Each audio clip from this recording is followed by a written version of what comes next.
30 years ago, an American boy fell into a river, but 30 years later, he woke up in a rice paddy in China. Looking around, the boy seemed completely lost. He had no idea what was happening. He got up and wandered through the quiet rice fields until he reached a bustling market. That's when a kind stranger noticed him and asked why he was all alone and where his parents were. But before he could answer, his eyes rolled back and he passed out. With the help of the authorities, the boy was sent to an airport in America, and the task of finding his family fell to immigration agent Marty. He rushed to the airport right away and got the basic rundown from the investigators that this boy had mysteriously appeared in a rice paddy. On top of that, they'd found handwriting on the collar of his sweatshirt that read Jacob. They figured that was probably his name, but he had no ID, no passport, no departure records from the past year, and even the missing persons database had nothing matching his name or photo. It was like he'd appeared out of thin air. Nobody knew why he was there. He seemed severely traumatized. No matter what they asked, he wouldn't say a word. After hearing all this, a puzzled Marty went to meet the boy. He tried calling him Jacob to see if he'd respond. The boy turned his head slightly. So Jacob was indeed his name, but just like the investigator said, he wouldn't speak. No matter what Marty asked, the boy stayed silent. So to build some rapport and hopefully get some information out of him, Marty took him to a burger joint and got him burgers and fries, every kid's favorite. He even let him play games on his phone, and sure enough, it worked. The boy typed a few words on the phone and showed Marty. Arcadia, Missouri? Is that where you're from? When Jacob nodded to confirm, Marty immediately called the police in Arcadia, but they told him someone had already asked about this. There was no missing boy named Jacob in their records. Marty wanted to dig deeper, but they just hung up on him. Was Jacob lying? After leaving the burger place, Marty called a children's shelter, ready to drop Jacob off there, but he couldn't bring himself to do it. So while waiting for someone to pick up, he asked Jacob, "You have a home or not? People will look after you?"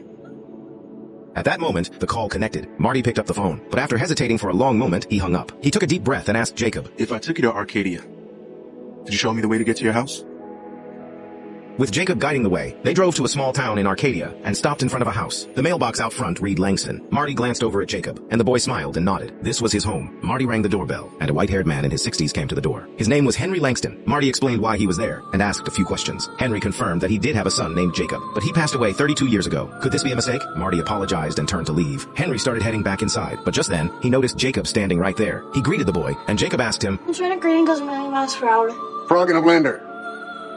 Clearly, this was a little cue, a game the father and son used to play. Henry blurted out the answer instinctively, and his face went pale. Before he could even process what just happened, Jacob cried out "Dad," and ran over to him, throwing his arms around him. His wife Lucille heard the commotion and came outside to see who was there. When she saw Jacob, she froze. But unlike Henry, she recognized Jacob almost immediately. After that, Henry told Marty about the accident 30 years ago. That day, Jacob was playing by the river behind the hill. He accidentally fell in. His aunt happened to be passing by and heard him screaming for help. She tried to save him, but neither of them made it. It was a tragedy the family never recovered from. But could this boy really be Jacob? The same Jacob who died 32 years ago. The son they buried with their own hands in the family plot. Lucille could barely believe it. She wanted to reach out and touch him, but instinctively pulled her hand back. Then she knelt down and studied his face carefully, in complete disbelief. 1,000 thoughts raced through her mind. That's when Jacob said, "You look different." Those words snapped Lucille back to reality. With trembling hands, she reached out and touched his face. Now she could truly feel him. She believed it. This was her son. Was this really someone coming back from the dead? Outside, Marty was completely baffled. He called his boss and gave him a rough summary of the situation, saying he needed to stay and get to the bottom of this. As he was talking, he spotted a photograph through the window. He hung up immediately and snapped a picture of it. It was a photo from 32 years ago, and there in the photo was Jacob, looking exactly the same as the boy standing here today. Hey! What are you doing? I told you feds on the phone that you had the wrong kid.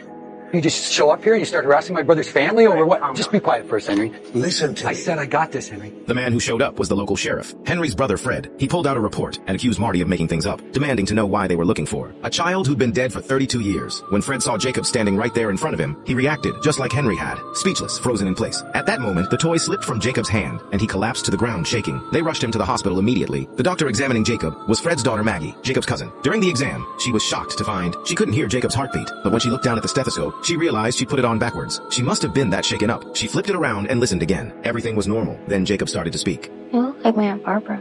Did you know her? I tried to help her. I tried, but I slipped and I fell in. You mean you fell in and she went in after you, right?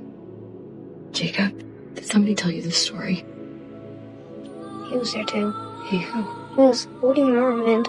So all along, Henry and the family assumed the aunt had tried to save Jacob, but that was just their assumption after the fact. The truth was, Jacob had been trying to save his aunt. But who was this man he mentioned? And judging by the questions Maggie was asking Jacob, she clearly didn't believe this boy was really Jacob. As someone with a medical education, she thought it was impossible. It just didn't make scientific sense. To get to the truth, Maggie collected samples from them and ordered a paternity test. Meanwhile, Jacob ran into someone at the hospital and said hello. The man introduced himself as the town's church pastor, Tom. That's not your name.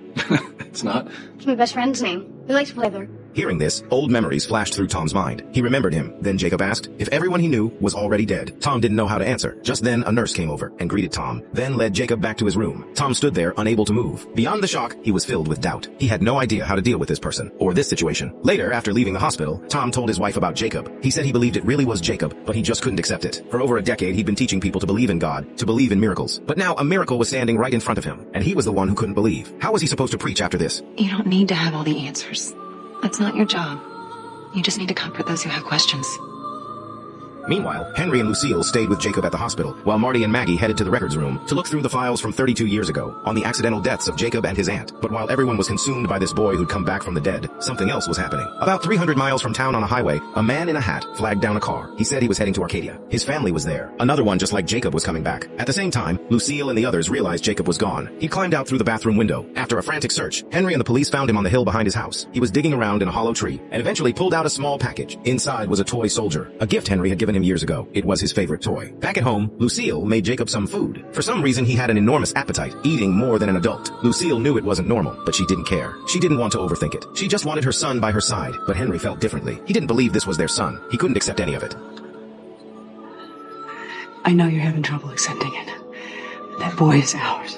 Our boy died 32 years ago. After saying that, Henry stormed out of the house. Just then, Marty and Maggie arrived. They'd come to ask Jacob some questions and find out what really happened that day. Jacob began to tell his story. He said the river used to be a hunting ground for Native Americans, and he would often go there to look for arrowheads. That day, he went there like he always did. But on the way, he heard a baby crying. He followed the sound and found his baby cousin, Maggie, lying in a stroller. He looked around to see if anyone else was nearby and heard someone screaming for help. It was his aunt, Maggie's mother, clinging to a log in the raging current, barely hanging on. He scrambled onto a wooden post to try and reach her, but he slipped and fell into the water himself. He fought his way back to the surface and saw a man appear on the post above. The man was trying to grab his aunt, but the current was too strong. He couldn't hold on to her. She slipped away into the water, and Jacob sank under completely, hitting a rock and blacking out. The next thing he knew, he woke up in that rice paddy. What do you remember after that?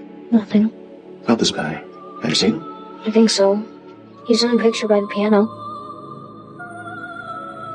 This man was obviously someone they knew. Otherwise, he wouldn't have been in the photo. After talking to Jacob, Marty found Henry sitting in the cemetery, staring at the family tomb. He told him what Jacob had said, and that the paternity test results were in. Jacob was his son, but Henry still wouldn't believe it, because he was the one who placed his son in that coffin, and buried him right here. His son was here. He couldn't accept this. He couldn't accept this person. The truth was, it wasn't that he couldn't accept the Jacob standing before him. It was that he couldn't let go of the Jacob he'd lost. That evening, Henry went to see Fred, and told him what Jacob had said, that there was a man there that day. Fred asked why the man would have been there. Henry stammered and said maybe they were having an affair. They'd been together for a while. They just hadn't gotten around to telling him before the accident happened. Meanwhile, Jacob had a nightmare. He dreamed he was in the cemetery and saw the man in the hat from before. The man crumbled into ashes right before his eyes. And then Jacob himself turned to ashes too. Was this some kind of omen? On the other side of town, Marty went to Maggie and asked for her help convincing Henry to let them open Jacob's coffin. He'd exhausted every other possibility and had come up empty. Sure, he could just file for a court order, but asking was a matter of respect. Maggie was torn. Her mother was buried there too, but she agreed. That same afternoon, she brought Marty to Henry to discuss opening the coffin. She wanted the truth just as badly, but Henry flat out refused, and he wasn't budging. Marty didn't give up. The next day, he went to the local courthouse to file for the necessary paperwork, but when he got there, he saw Fred chatting with the judge. Henry had told Fred about the exhumation plan the night before. Fred obviously didn't want it to happen either, so he'd already been to the judge. He'd gotten ahead of Marty. Marty figured as much. He let out a sigh and said, Something tells me I'm not going to get that court order.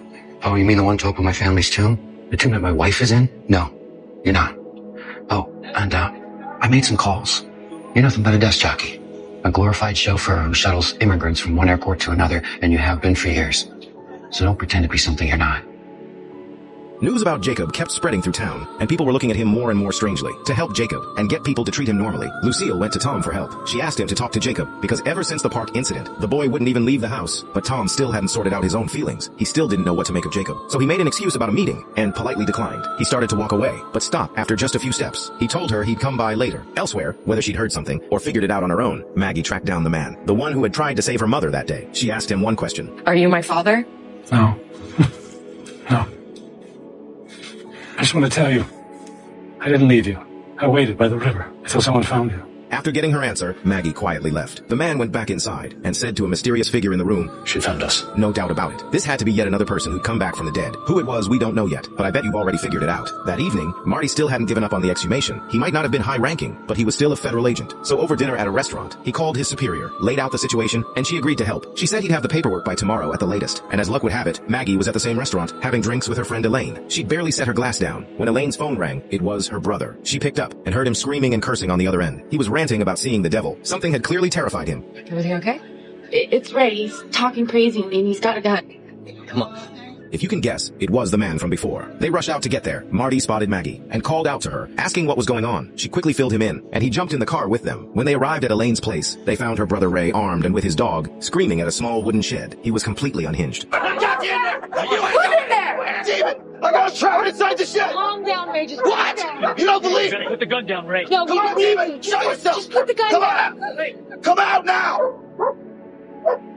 As everyone called out for calm, the door of the shed slowly opened. The man in the hat stepped out, just as they'd suspected. He slowly took off his hat, and when everyone got a good look at his face, they were all stunned.